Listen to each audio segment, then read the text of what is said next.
There has been ongoing tension, if not outright combat, between state and city officials across the country and the Biden White House over immigration. It is a battle that transcends partisan lines to some degree. Here in New York City, Democratic Mayor Eric Adams has been publicly critical of the Biden administration, saying D.C. has abandoned us. In the past 2 years, tens of thousands of migrants with no place to stay have crossed the southern border and arrived in New York City. Some were sent by Republican governors, some aimed to land in New York, and others have arrived without knowing where they are. One thing remains true for all of them. New York is the only major city in the country required by the courts to provide shelter, food, and care to anyone who needs it.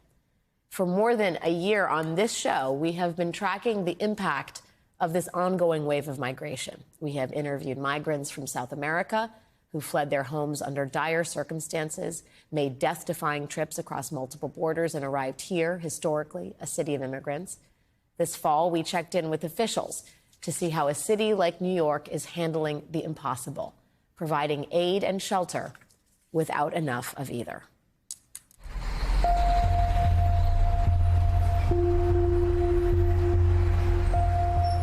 When it opened in 1924, the Roosevelt Hotel was a luxury destination. As New York City socialites flocked to the Art Deco building, and artist Guy Lombardo made the hotel famous for his annual rendition of Auld Lang Syne. Happy New Year, everybody. A very happy New Year. The Roosevelts soon earned the nickname the Grande Dame of Madison Avenue.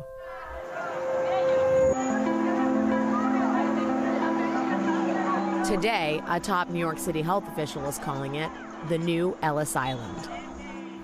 Welcome to the New York City Asylum Seeker Arrival Center. Dr. Ted Long led New York City's response to the COVID-19 pandemic.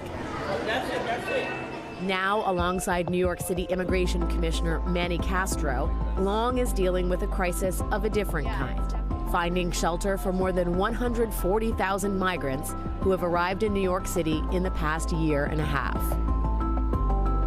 So what exactly is happening here? What is this area? So when people come into the arrival center, we immediately want to give you a place to sit, offer you a meal, make sure your kids are attended to. Then you come up here and this is where you register. Registration is what's your name and how big is your family, so that we know exactly how many families are here and how big the families are, so that as rooms become available in New York City, we know who can get placed there immediately. Under the chandeliers in the main lobby, where New Yorkers once hobnobbed, immigrants now wait to be registered. They are exhausted. They are worried. Many have made dangerous treks to get here. And now they need a place to stay. Sí tengo miedo porque no nos dan razón. Nos dicen que nos van a ubicar, pero no sé. Que la hagan por los niños. Hemos pasado muchas cosas, tanto como mujeres, bastante, con los niños, toda mi trayectoria.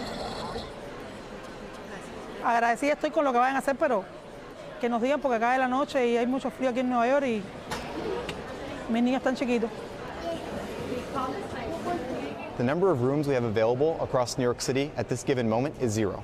That's why we have so many people in the lobby now. That's our work. So none of these people have a place to sleep tonight? Correct. None of them do.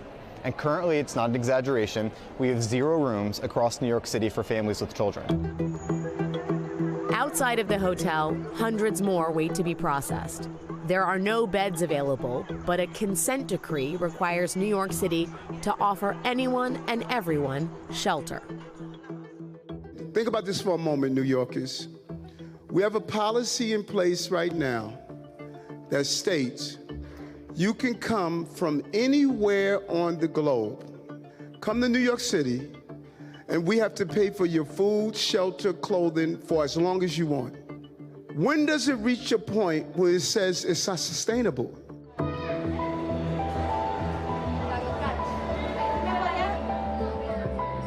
How many a day are you getting? Last week there was a day where we got over 1,000 people. So we're seeing a surge, and that is just, to us, it's unsustainable because our city was not set up to manage a humanitarian crisis of this magnitude for this long. More than 2.4 million people have crossed the southern border in the past year. A recent spike brought on in part by the end of a COVID-era policy that turned back migrants at the border. Thousands of them are now in New York City. Joel Hernandez is one of them. Like millions of others, Hernandez left Venezuela to escape food scarcity and poverty. It took him almost 4 years to make it to the U.S., but when Hernandez finally arrived at the southern border last year, he had no idea he would end up in New York. A free bus ticket made the decision for him. Cuando yo estaba en el centro de detención, ellos me preguntaron que si yo tenía pasaje y realmente no tenía la cantidad de dinero para llegar acá, y ellos me llevaron a una fundación que es como una iglesia donde estaban mandando a diferentes lugares, Miami, Washington, D.C. y Nueva York. Y yo escogí Nueva York porque aquí era donde estaba mi hermano. Hernandez now works as a delivery driver in a city he barely knows. Cuando veníamos, lo único que sabíamos al respecto de eso era que era una ciudad santuaria donde los inmigrantes eran protegidos y no los podían deportar. Since the spring of 2022, Republican governors have been sending often unsuspecting migrants to liberal cities, using human beings as pawns to exact political revenge and hoping to provoke an anti-immigrant backlash. They put out policies self-proclaiming that they're sanctuary cities, and they love to promote these liberal ideologies until they have to actually live up and apply them. This past weekend, there was a night where between 11 p.m. and 7 a.m., we had 7 unannounced buses from Texas arrive overnight. Were those buses that were sent by the governor? Those are buses that were sent by the governor and the cities of Texas. Clearly, Texas wants to make a point, but what are we to do? Let people sleep in the street? You don't want them in our country. This has been a live issue on the presidential campaign trail, where Donald Trump has been stoking anti-immigrant fear for political profit. We know they're terrorists. It is a very sad thing for our country. It's poisoning the blood of our country. That sort of language has been echoed across the country. We must make sure that we extend. This year, even Mayor Eric Adams, a Democrat, has come under fire for rhetoric critics call dangerous for immigrants. This issue will destroy New York City. Adams has further described migrants as financial burdens for New York taxpayers. If I raise your taxes because anyone on the globe that wants to come to New York City can stay here forever, and the federal government is saying it's on our tab, listen, idealism collides with realism all the time. The realism is we are out of room.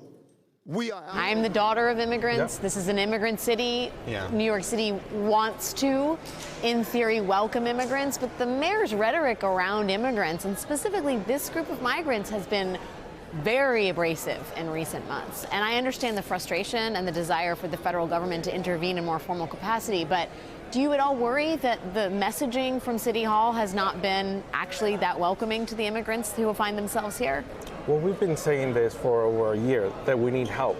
We have to say it in a way that people, pay attention. To guarantee beds for every asylum seeker who comes to New York City, more than 200 new city-funded emergency shelters have popped up all over the city. Most people assume that this is being done by the federal government, and we're doing it in New York City, and we're hoping that this can be used as a model to be replicated everywhere else in the country. Yeah. But in the meantime, we can't be the only ones. The Biden administration is helping. We've already delivered over $1 billion that Congress appropriated to states and cities receiving immigrants. But New York City officials say it's not nearly enough. The city has already spent more than $2 billion to house and care for newcomers since the spring of 2022. It is expected to spend $12 billion over 3 fiscal years.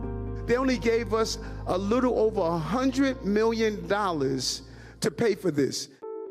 In September, the Biden administration eased pressure on would-be migrants by offering temporary protected status to more than 470,000 Venezuelans already in the U.S. That status allows them to obtain work permits, but some DHS officials worry this might prompt more migration from elsewhere. In the meantime, everyone else is left in limbo. Me piden papeles de trabajo. Digo, pero si no tengo, aunque sea salir, aunque sea trabajar una horita, algo, pero ya me sirve para algo para comer. Every asylum seeker we communicated with said, we don't want anything free from New York. We just want to be able to contribute to the city. People who call New York City home represent more than 200 nationalities. Many came through the southern border, were processed at the Roosevelt Hotel, and are now the newest New Yorkers. This is Turkish, right? Yeah, it looks like Turkish or Ukrainian because we serve a lot of Ukrainian. Yeah. For now, the Roosevelt Hotel is the only arrival center in New York City. The work is hard, but welcoming migrants is a reminder of what has always made America, America.